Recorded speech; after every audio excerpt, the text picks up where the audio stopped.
حجر اسود جنت کی یاقوتوں میں سے ایک ہے۔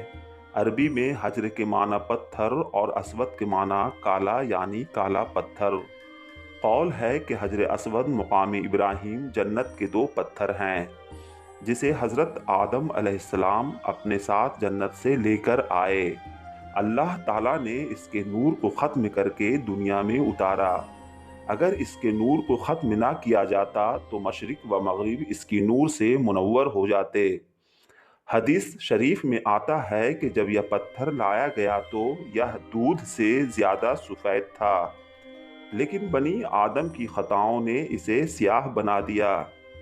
روایت ہے کہ آدم علیہ السلام نے جب کعبہ کی تعمیر کی تب جبرائیل علیہ السلام نے حجر اسود کعبہ میں نصب کیا۔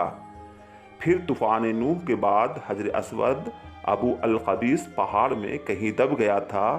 پھر جب حضرت ابراہیم علیہ السلام اور حضرت اسماعیل علیہ السلام نے کعبہ کی تعمیر کی تب جبرائیل علیہ السلام نے آ کر حضرت اسماعیل علیہ السلام کو حجر اسود اور مقام ابراہیم دونوں پتھر دیے تھے، اور حضرت ابراہیم علیہ السلام نے حجر اسود کو کعبہ کے جنوب مشرق میں نصب کر دیا، جسے آج بھی حاجی بوسہ دیا کرتے ہیں۔ حجر اسود کئی گردش ایام سے گزرا اور ظالموں کے ہاتھوں خار ہونا پڑا، جس سے اس میں کئی دراریں پڑ گئیں۔ روایت ہے کہ جب اولاد اسماعیل نے بنو جرہم کو مکہ چھوڑنے پر مجبور کر دیا تو انہوں نے جاتے جاتے کچھ ہتھیار، خزانے اور حجر اسود کو زمزم کے کنویں میں ڈال کر اور مٹی بھر کر چلے گئے، جسے قبیلہ قریش کے دور میں نکالا گیا اور کعبہ میں نصب کیا گیا۔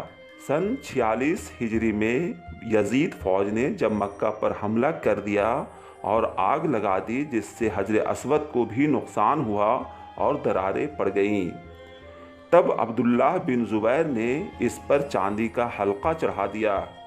کتاب تاریخ مکہ بتاتی ہے کہ 7 ذی الحجہ 317 ہجری کو بحرین کے حاکم ابو طاہر نے مکہ پر حملہ کر کے حجر اسود اپنے ساتھ لے گیا۔ اس کے بعد 339 ہجری کو بنو عباس سے خلیفہ مقتدر باللہ نے 30,000 دینار دے کر ابو طاہر سے حجر اسود واپس لیا۔ غرض 22 سالوں تک کعبہ حجر اسود کے بغیر رہا۔ روایت ہے کہ جب بحرین سے حجر اسود واپس لانا طے پایا تب خلیفہ نے ایک عالم شیخ عبداللہ بن حکیم کو بحرین بھیجا۔ روایت ہے کہ بحرین کے بادشاہ نے ایک خوبصورت پتھر غلاف سے نکال کر دیا اور کہا، یہ حجر اسود ہے۔ اس پر شیخ بن عبداللہ نے فرمایا، نہیں، حجر اسود کی 2 نشانیاں ہیں، اگر یہ اس پر کھرا اترا تب یہ حجر اسود ہے۔ ایک تو یہ پانی میں ڈوبتا نہیں اور دوسرا آگ میں گرم نہیں ہوتا۔ غرض حجر اسود کو پانی میں ڈالا گیا تو یہ پھول کی طرح تیرنے لگا، اور آگ میں ڈالا گیا تو جلنے کے باوجود گرم نہیں ہوا۔ تب شیخ عبداللہ نے کہا، سبحان اللہ، یہ حجر اسود ہے۔ روایت یہ بھی ہے کہ حجر اسود کو مکہ واپس لایا جا رہا تھا تو ایک کمزور اونٹنی پر رکھا گیا۔